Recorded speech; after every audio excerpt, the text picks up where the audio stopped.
Tuhan Yesus bilang, "Enyahlah engkau iblis, engkau batu sandungan bagiku."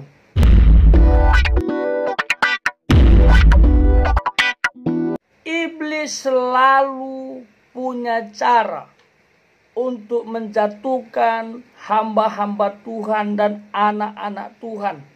Dia bisa bergerak di mana saja. Dia punya banyak medan. Dia punya banyak strategi. Kalau dia tidak bisa membuat orang paling berdosa, dia akan membuat orang menjadi paling benar. Sehingga ujung-ujungnya jatuh kepada kesombongan rohani.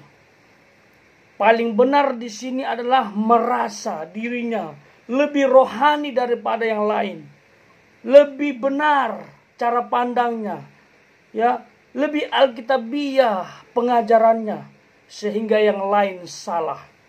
Setiap orang punya kelemahan, setiap orang punya keterbatasan, termasuk dalam menyampaikan cara pandang, dan semuanya dipengaruhi oleh latar belakang pendidikan dan sosial.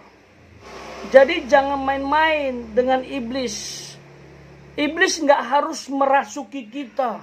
Iblis nggak harus melukai kita secara fisik untuk dia melancarkan kehendaknya menjatuhkan orang ke dalam dosa.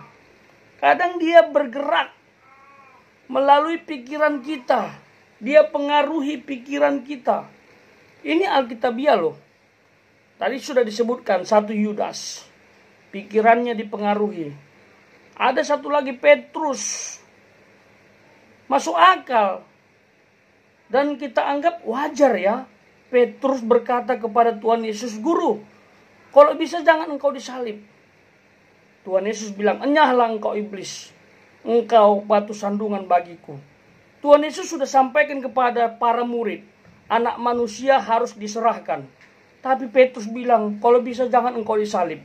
Nggak paham Petrus saat itu karya keselamatan yang harus dikerjakan Yesus. Dia harus mati disalib untuk menebus dosa banyak orang.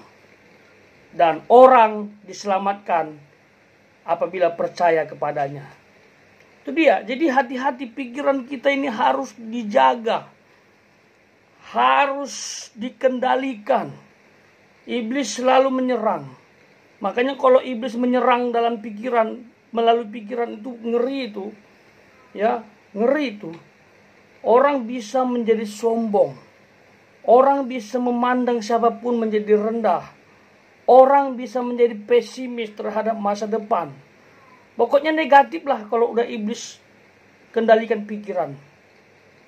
Makanya firman Tuhan berkata dalam Filipi pasal 4 ayat 8. Jadi akhirnya saudara-saudara, semua yang benar, semua yang mulia, semua yang adil, semua yang suci, semua yang manis, semua yang sedap didengar, semua yang disebut kebajikan dan patut dipuji, pikirkanlah semuanya itu. Jadi Tuhan itu luar biasa. Dia tahu manusia punya keterbatasan dalam mengendalikan pikiran. Itu sebabnya Tuhan suruh apa yang harus kita pikirkan. Minimal pikiran kita ini berkurang untuk hal-hal negatif. Hal-hal yang bersifat cemar. Hal yang mendatangkan dosa. Come on. Pikirkan yang positif. Pikirkan yang berkenan kepada Tuhan. Seperti yang disampaikan oleh Filipi pasal 4 ayat 8. Pikirkan pekerjaan-pekerjaan ilahi. Pikirkan apa yang harus kita lakukan untuk kemuliaan nama Tuhan. Memenangkan jiwa, itu harus kita pikirkan. Mari kita berdoa supaya Tuhan bantu kita. Untuk pikiran ini semakin diperlengkapi dengan hal-hal yang positif.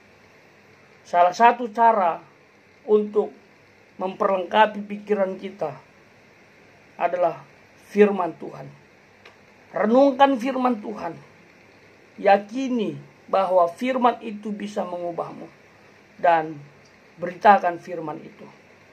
Supaya orang juga mengalami hal tersebut. Jadi sebagai hamba Tuhan jangan merasa paling benar, karena disitulah kita akan jatuh menjadi orang yang paling berdosa. Karena dosa yang tertua adalah dosa kesombongan. Jadi ini pelajaran bagi kita. Semoga apa yang saya sampaikan ini memberkati kita bersama. Saya pun belajar untuk lebih baik. Masih banyak kurangnya. Saya tidak pernah merasa lebih benar dari siapapun, karena saya pun punya keterbatasan. Biarlah Tuhan saja menilai. Dan kita berjuang untuk berkenan kepada Tuhan. Kita berjuang untuk mempermuliakan namanya.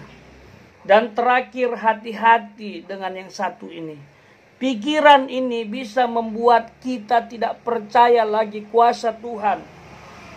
Pikiran ini bisa membuat kita tidak percaya lagi mujizat Tuhan. Pikiran ini bisa buat kita tidak percaya lagi pertolongan Tuhan. Sehingga kita mengandalkan kekuatan, mengandalkan manusia, dan akhirnya bisa mengandalkan iblis. Wow, kalau udah nyampe ke situ bahaya.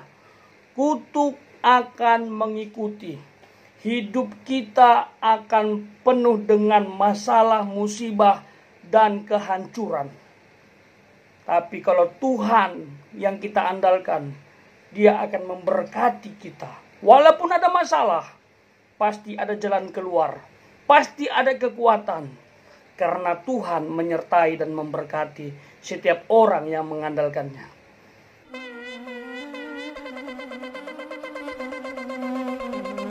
Joy to the world, the Lord is come. Let earth receive her King.